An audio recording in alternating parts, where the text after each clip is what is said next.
bright blue. Tree limbs falling across the street. A colorful but rude awakening for Western Oregon.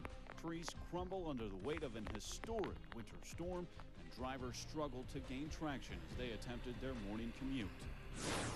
And crews are preparing for what could be a very long couple of days. We'll show you some of the worst damage and tell you what the electric crews say you should be prepared for. Connecting you in high definition, this is KEZI 9 News at 5. Non-stop with trees falling and branches falling. I was inside brushing my teeth and I heard a big old bang. A tree branch fell down, knocked my power line off. I thought a car hit the house. I ran out here. Surprise, shock, awe. And I thought maybe a little dusting, but not 5 inches, 6 inches.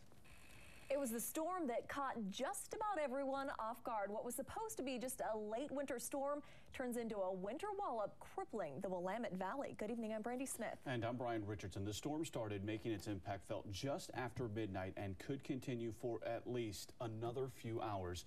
We start our team coverage tonight with Chief Meteorologist Justin Stapleton. He's in the Weather Center with more on this devastating spring snowstorm. Well, Brian, here's what we're looking at for the rest of this afternoon and early evening. We saw temperatures hold above freezing. Right now, we're still sitting at 33 degrees in Eugene. Now, if you've noticed, most of the snow that was there earlier today has now switched back over to rain. The rain has been picking up, but it will likely start to change back into snow, likely within the next couple of hours. And in fact, because the temperatures only got up to around 35 degrees today, it's not going to take much to get down below freezing. So all of the snow that is still on those power lines and spots, with the heavy rain on top of it, it sort of creates an icy shell, and that's what our big concern is going to be for the rest of the night tonight, with the addition of some more accumulating snow, which I'll get to as we get going into forecast in just a little bit. Right now, you can see rain out to the coast, rain down in Douglas County as well, and everywhere else we're looking at snow rain mixing in. Let's put Storm Tracker into motion, and the front that has been sitting over top of us most of the day today will continue to pretty much train over top of Western Oregon. That means we still have a chance for not only some heavy snows above 700 feet, but we've also got a chance to continue to add lots of rain down towards the Coquille River, where we have flood warnings out for southern Douglas County and Coos County as well. That's one of the things we really haven't even discussed so much for today. So let's take a peek at what we've got with that winter weather advisory that's been extended through the Willamette Valley through 1 a.m. tomorrow morning. And right now we could get an additional 1 to 3 inches on the valley floor, maybe 5 to 10 inches in spots towards the foothills, and that does include the cities Eugene, Corvallis, and Albany. And the rest of the next couple of hours, what we're looking at here, I do expect it to switch back over to snow. We're going to hold right around freezing most of the night tonight, and that is going to mean a very messy commute for Thursday morning. I'll have all the details, and we'll take it hour by hour in your full weather forecast, and that's coming up next. All that snow caused major issues for public works crews. Their main concern, downed trees that did a lot of damage. Emergency crews say heavy snow is to blame for the hundreds of downed trees throughout our area. The weight of 7.5 inches of snow was just too much for even well-rooted trees that eventually gave way right onto cars, houses, you name it. Currently, our office is completely inundated. I couldn't even speculate on the number of calls we have at this time, but this is our 4th so far this morning. It's been non-stop with trees falling and branches falling. Just a lot of damage. One fell by our pool and then crossed every roadway so nobody could go by. The crew that worked on that house was heading up to Cheshire after finishing with that tree. They say 2 trees there, about 100 feet each, split a house nearly in half, taking out 5 bedrooms in the home. Trees and broken branches littered the streets all over Eugene. Some blocked roads and narrowly missed homes and cars. KEZI 9 News reporter Jessica Devis joins us live with how residents are dealing with this mess. Jessica. Brian, when you have 8 inches of snow piling up on trees, even the healthiest trees can't hold up. Now, this is a perfect example of that. A 40-foot tall tree just couldn't withstand the weight and came too close to crushing this home. Pretty frightening, wet, heavy snow, and it just kept on snowing. For many Eugene residents, it wasn't the 8 inches of snow keeping them stuck in their homes Monday morning, but downed trees blocking driveways and coming too close to crushing their homes. My wife was out in the kitchen in the front and was looking right at it and heard this huge snap that fell right across almost the entire cul-de-sac. Then a similar scenario with this large birch tree that fell just the right way to miss this house near Harlow Road. It's close enough. It got the corner of the roof right there, but that's close enough. The snow that piled up overnight was so heavy, some of the healthiest trees were completely uprooted. A limber tree, but it pulled it clear out of the ground. And it was a citywide obstacle course from North Eugene to River Road to this tree blocking chambers up to the South Hills. Then residents just stood in awe when they saw this tree fall down near a home on Charlton and 13th. What did that sound like? Thunder. Really bad. The debris littered the streets and kept crews overwhelmingly busy.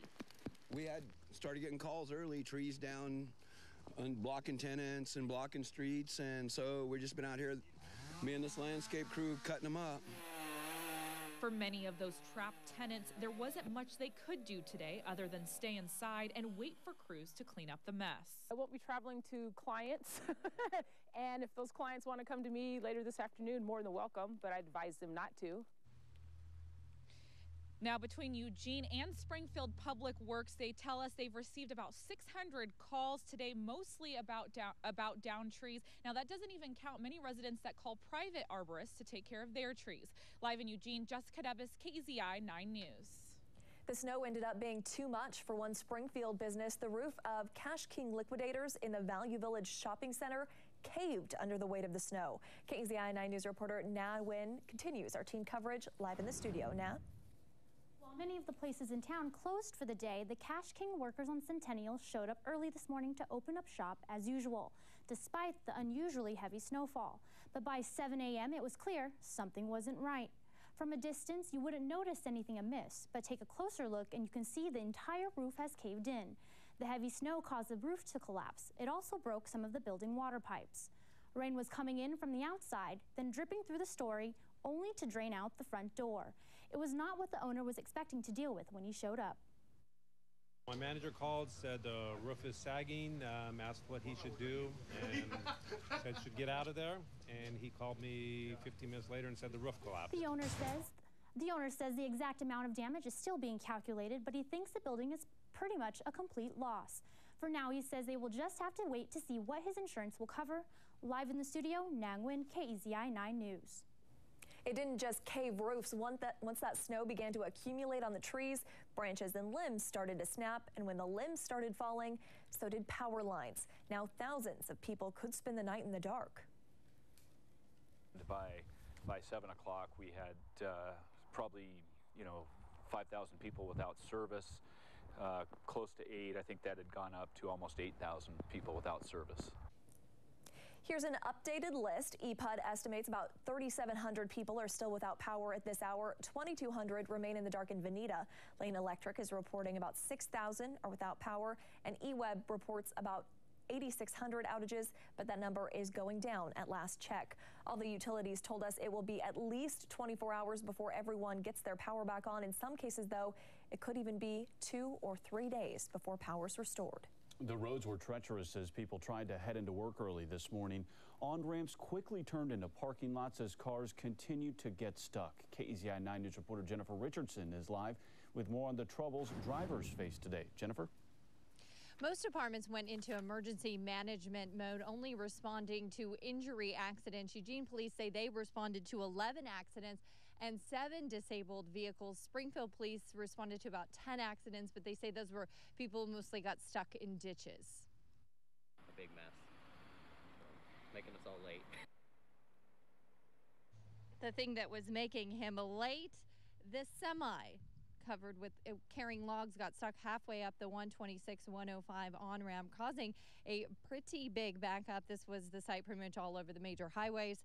Another big problem for driver, tree branches, even live power lines blocking travel. And a big tree actually came down blocking Fall Creek Road at mile marker 7, closing down the road to travelers. Despite the mess, we also encountered a lot of people acting as good Samaritans, helping people out.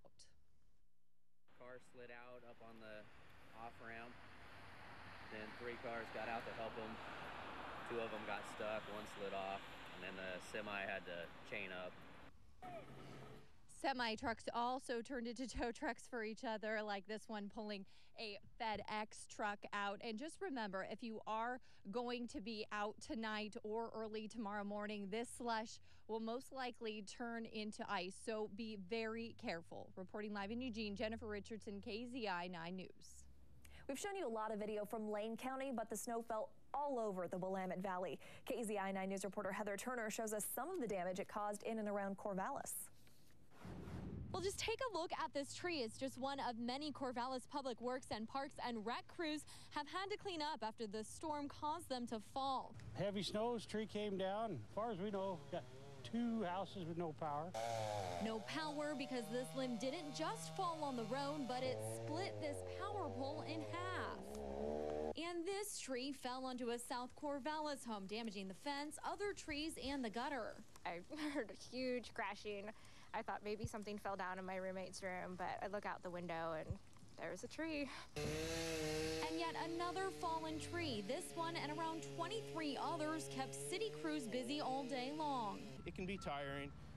We have physical tests that we have to go through to be employed here, and they put us to the test on days like these. The wintry weather also created hazards on the roads. Slush on Highway 34 forced a car into oncoming traffic where it hit another car head on. If you're going anywhere, mid to upper 40s and faster, if you get sucked into the slush, you are going to lose control. It's going to pull you one way or the other. And on Highway 99, a semi-truck driver lost control, clipping another semi, sending them both into ditches. The city says they will have crews on call ready to respond all night long. In Corvallis, Heather Turner, KZI 9 News. The winter storm also had a significant effect on businesses around the area. Stores like DePaul's on 5th Street are seeing less business than usual on this Wednesday.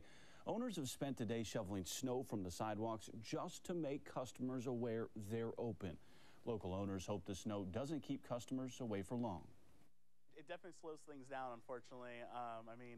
We're all about helping the community, so come out and purchase some stuff. Stores like DePaul's say they'll be open regardless of what Mother Nature throws their way. They urge residents to take it slow, but not let the winter weather keep them from visiting area shops. Coming up, this storm is breaking all kinds of records for late season snow, but how does it compare to some of the big Eugene snowstorms? We're going to take it back in time to see what those storms looked like.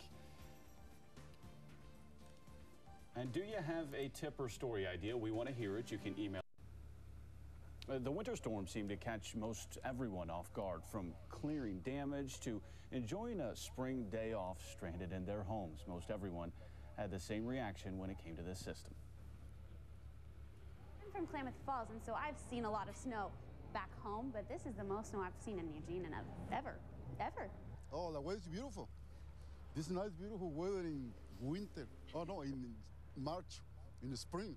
Yeah, it was crazy. I woke up at about 4 o'clock in the morning and my room was orange, and I thought that there was like a fire going on, and I opened my window and it was just the moon shining down on 4 inches of snow, and I had no idea it was going to be snowing at all.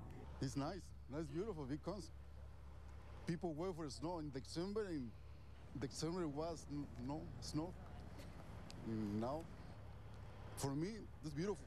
It's nice. I couldn't even ride my bike over here. I had to walk it the whole way, which was a complete challenge. I'm not foreseeing a whole lot of action today. We've been pretty slow the last couple of days, and with the weather outside, it's pretty crazy getting into work. Very slow, lots of traffic, going really, really, really slow.